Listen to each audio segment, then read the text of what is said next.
जन्म साखी के 90 पार्ट में आप सभी का बहुत बहुत स्वागत है। भाई लहना जी गुरु नानक देव जी के पास रुककर ही उनकी सेवा करने लगे। इसी तरह सेवा करते करते 3 वर्ष बीत गए तो गुरु नानक देव जी ने उन्हें आज्ञा की कि आप खडूर साहिब जाओ और अपने परिवार व बच्चों से मिलकर उनकी खबर ले आओ।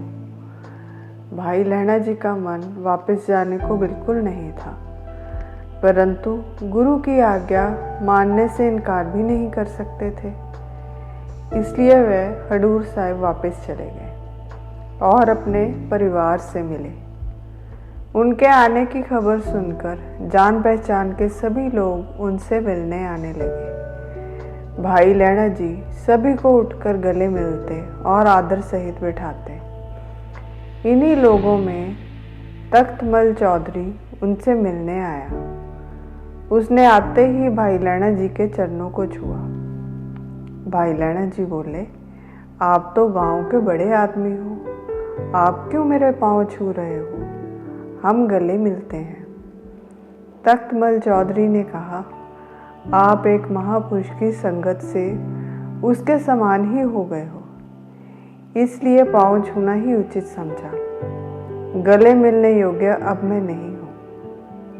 भाई लहना जी बहुत खुश होकर बोले, आप तो सोच में बहुत ऊंचे हो गए हो। अगर सतगुरु चाहे तो सभी दुख मिट जाते हैं। घर बैठे ही सारे पदार्थ मिल जाते हैं और परलोक भी मुक्त होकर जाते हैं। यह सुन तख्तमल चौधरी ने प्रेम भाव से फिर से नमस्कार की। इसी तरह कई लोग उन्हें मिलकर चले गए। भाई लहना जी कुछ दिन घर में रुके, परंतु अब उनका मन वहाँ नहीं लगता था। वह उदास रहने लगे। कुछ ही दिन वहाँ बिताकर वह वापस गुरु नानक देव जी के पास पहुँच गए और नमस्कार की। गुरुजी ने पूछा, लहने तुम जल्दी ही वापस आ गए, घर में रहना क्या अच्छा नहीं लगा? भाई लहना जी प्रेम सहित बोले, आप तो सब जानने वाले हो, आना जाना मेरे हाथ में थोड़े ही है। जैसे पतंग को उड़ाने वाला जब चाहे पतंग को खींच ले।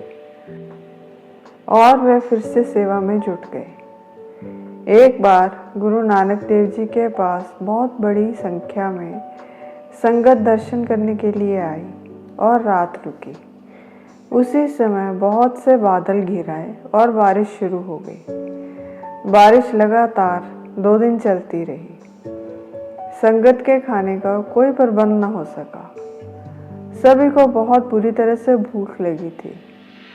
गुरु नानक देव जी के पास उनके दोनों बेटे भाई लहना जी और कई लोग बैठे थे।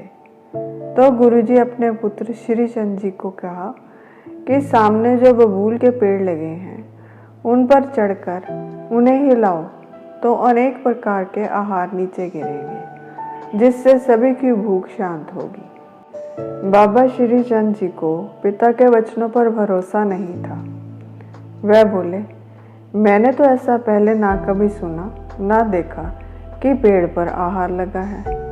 मैं ऐसा नहीं करूँगा, नहीं तो मुझे शर्मिंदा होना पड़ेगा। तो गुरुजी ने अपने दूसरे पुत्र लक्ष्मीदास को वही सब करने के लिए कहा, तो उन्होंने भी मना कर दिया।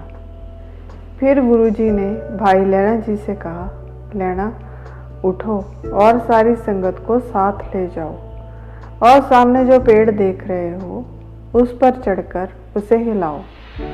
सभी को उनसे इच्छित आहार दो। भाई लहना जी उसी समय खड़े होकर चले गए और पेड़ पर चढ़कर उसे जोर से हिलाना शुरू कर दिया। तो भोजन नीचे गिरना शुरू हो गया। लड्डू, जलेबी, पूरी आदि कई तरह के पकवान नीचे गिरे।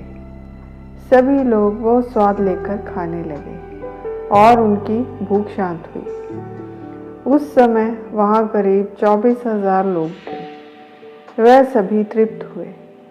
सभी हैरान हो रहे थे कि ऐसा पहले तो कभी नहीं देखा, और वह प्रभु का गुणगान करते हुए वहाँ से चले गए। इसी तरह जो कोई भी गुरुजी के पास कोई भेंट लेकर आता तो वह नहीं लेते थे। आने वाले लोग वहीं से आहार करते और गुरुजी का उपदेश सुन प्रभु प्रेम में रंगे जाते। इस कथा में गुरुजी ने भाई लहणा जी की परीक्षा कि उन्हें अपने गुरु पर कितना भरोसा है। आज के लिए इतना ही, फिर मिलेंगे एक नई वीडियो के साथ। तब तक के लिए विदा। आपको ये वीडियो कैसी लगी कमेंट सेक्शन में ज़रूर बताइएगा। लाइक, सब्सक्राइब और शेयर करना ना भूलें। अनजाने में हुई किसी भी भूल के लिए हृदय से क्षमा।